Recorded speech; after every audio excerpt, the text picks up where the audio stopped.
ರಾಜ್ಯ ಸರ್ಕಾರಕ್ಕೆ ಜಾತಿ ಗಣತಿ ವರದಿಯನ್ನ ಸಲ್ಲಿಸಲಾಗುತ್ತೆ. ಲೋಕಸಮರದ ವೇಳೆ ಸರ್ಕಾರದಿಂದ ವರದಿಯನ್ನ ಕೂಡ ಇವತ್ತು ಸಿದ್ದರಾಮಯ್ಯ ಅವರು ಸ್ವೀಕರಿಸಲಿದ್ದಾರೆ. ರಾಜ್ಯ ಸರ್ಕಾರಕ್ಕೆ ಜಾತಿ ಗಣತಿ ವರದಿಯನ್ನ ಇವತ್ತು 11 ಗಂಟೆಗೆ ಸಲ್ಲಿಸಲಿದ್ದಾರೆ. ಲೋಕಸಮರ ವೇಳೆ ಸರ್ಕಾರದಿಂದ ವರದಿಯನ್ನ ಸ್ವೀಕರಿಸಿದ್ದಾರೆ. ಸಾಕಷ್ಟು ವಿರೋಧ ಇದ್ರೂ ಕೂಡ ವಿರೋಧದ ನಡುವೆಯೂ ಕೂಡ ಈ ವರದಿಯನ್ನ ಸ್ವೀಕರಿಸುತ್ತಿದ್ದಾರೆ ಸಿದ್ದರಾಮಯ್ಯ ಅವರು. ಹಿಂದುಳಿದ ವರ್ಗಗಳ ಆಯೋಗದಿಂದ ಇವತ್ತು ವರದಿಯನ್ನ ಸಲ್ಲಿಸಲಾಗುತ್ತೆ. ಜಯಪ್ರಕಾಶ್ ಹೆಗಡೆ ನೇತೃತ್ವದ ಆಯೋಗದಿಂದ ವರದಿಯನ್ನ ಇವತ್ತು ಸಲ್ಲಿಸಲಾಗುತ್ತೆ. ಬೆಳಗ್ಗೆ 11 ಗಂಟೆಗೆ ವರದಿಯನ್ನ ಸಲ್ಲಿಸುವಂತ ಸಾಧ್ಯತೆ ಇದೆ.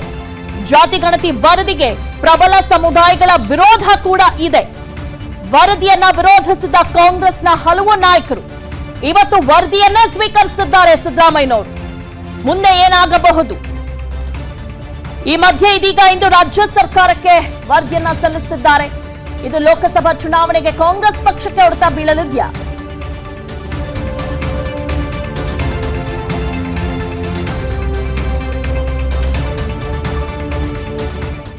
ಜಾತಿ ಗಣತಿ ವರದಿಗೆ ಪ್ರಬಲ ಸಮುದಾಯಗಳ ವಿರೋಧ ಕೂಡ ಇದೆ. ವರದಿ ವಿರೋಧಿಸಿದ್ದಾರೆ ಕಾಂಗ್ರೆಸ್ನ ಹಲವು ನಾಯಕರು. ಈ ಮಧ್ಯೆ ಕೂಡ ಇವತ್ತು ಸಿದ್ದರಾಮಯ್ಯ ಅವರು ವರದಿಯನ್ನ ಸ್ವೀಕರಿಸಲಿದ್ದಾರೆ. 11 ಗಂಟೆಗೆ ಇವತ್ತು ವರದಿಯನ್ನ ಸ್ವೀಕರಿಸಲಿದ್ದಾರೆ. ಇದೀಗ 2:15ಗೆ ವರದಿಯನ್ನ ಸಲ್ಲಿಸಲಾಗುತ್ತೆ. ಚಾಮರು ಶಿವಶಂಕರಪ್ಪನವರು ಮತ್ತು ಡಿಸಿಎಂ ಡಿಕೆಶಿ ಇದಕ್ಕೆ ವಿರೋಧವನ್ನ ವ್ಯಕ್ತಪಡಿಸಿದ್ದಾರೆ.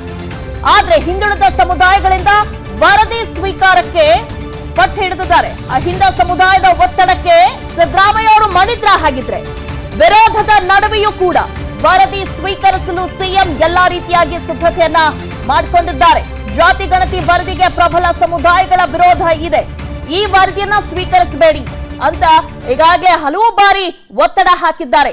ಅಷ್ಟೇ ಅಲ್ಲ, ಡಿಸಿಎಂ ಡಿಕೆ ಶಿವಕುಮಾರ್ ಅವರು ಕೂಡ ಒತ್ತಡ ಹಾಕಿದ್ದಾರೆ.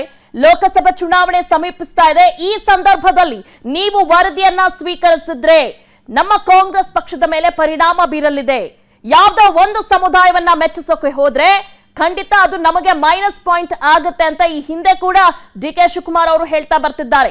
ಇದರ ನಡುವೆಯೂ ಕೂಡ ಸಿದ್ದರಾಮಯ್ಯ ಅವರು ಈ ವರದಿಯನ್ನ ಸ್ವೀಕರಿಸೋದಕ್ಕೆ ಎಲ್ಲಾ ರೀತಿಯಾಗಿ ಸಿದ್ಧತೆ ನಡೆದಿದೆ ಅಂತ ಕೂಡ ಹೇಳಲಾಗ್ತಾ ಇದೆ. ಇವತ್ತು ಮಧ್ಯಾಹ್ನ 2:15ಗೆ ವರದಿಯನ್ನ ನೀಡಲಿದ್ದಾರೆ ಜಯಪ್ರಕಾಶ್ ಹೆಗಡೆ ಅವರು.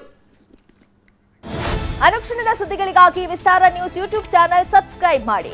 ಹೊಸ ಸುದ್ದಿಗಳ ನೋಟಿಫಿಕೇಶನ್ಗಾಗಿ ಬೆಲ್ ಐಕಾನ್ ಕ್ಲಿಕ್ ಮಾಡಿ. ಲೇಟೆಸ್ಟ್ ಅಪ್ಡೇಟ್ಸ್ಗಾಗಿ www.vistaranews.com ವೆಬ್ಸೈಟ್ಗೆ ವಿಸಿಟ್ ಮಾಡಿ. ಅಂಗೈಯಲ್ಲೇ ಜಗತ್ತಿನ ಸುದ್ದಿ ತಿಳಿಯಲು ವಿಸ್ತಾರ ನ್ಯೂಸ್ ಕನ್ನಡ ಆಪ್ ಡೌನ್ಲೋಡ್ ಮಾಡಿ.